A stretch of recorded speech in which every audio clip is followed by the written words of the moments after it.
not end by simply decriminalizing abortion. It bleeds into how the policy translates to, number one, the re-evaluation of societal norms and predispositions. The second, the re-evaluation of private and public institutions to creating things like an opening infrastructure of tech, etc. for the demands of abortion. And three, the re-evaluation of mass sentiment that will eventually lead to greater political pressure against the conservative state and potentially even changing, like say, the Constitution in and of itself. First, on the re-evaluation of society norms. In SQ, the fact that abortion is legal necessitates people to require to conduct abortion by doing unimaginable things to conduct the endeavor that eventually probably leads to the endangerment of individuals on the ground. But accountability of this illegal act, quote unquote, trickles into individuals who similarly know and comply and aid in the conduct of abortion. This is harmful because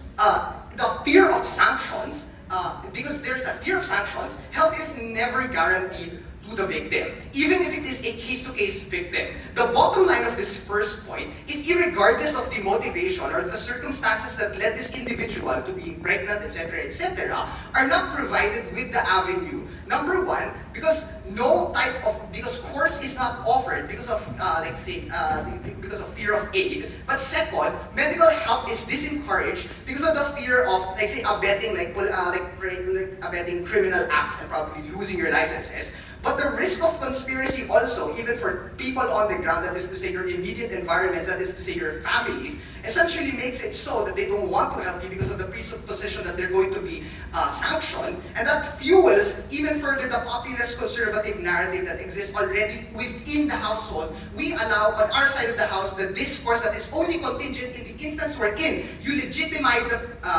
that abortion is indeed legitimate, primarily because it is not illegal, it is not sanctioned, it is not a crime. The second thing we're going to talk about is on access. That is contingent on the re-evaluation of private and public demand. Sectors of society, their operations and their incentives to provide things like goods, services, and infrastructure, offices, laboratories, funding professionals, etc., are contingent on the market demands that these viable and legal options provide. Number one, legitimacy allows it so that corporations, public, and endeavor and participate in making inclusive facilities to those who demand abortion in instances that they feel like they know that they will not be penalized by the state. But secondly, even if public sector requires, time to recuperate because they don't want or they're not incentivized to want to provide this, the private sector, in its inherent incentive to tap into the market now, will provide facilities, etc., and buffers for the public sector to eventually adapt to it. This is only contingent in instances where, number one, people can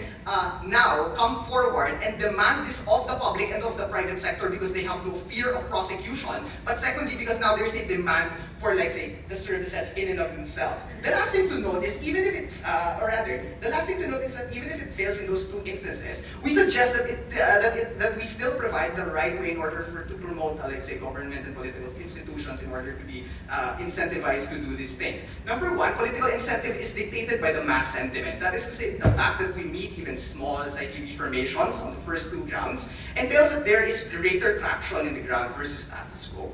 Things that are legitimate and that are not prescribed otherwise by law in a way that they are allows it so that they are mobilized to guarantee a fundamental right to life, liberty, and protection of women. That in and of itself is a palatable and supportable public sentiment. We think that those things work in status quo, and even in the absolute worst case scenario, where these things don't automatically work, we suggest that we at least shift the Overton window insofar as the legitimacy or the delegitimization of criminalizing abortion essentially means that we're more open to those types of discussions. Thanks.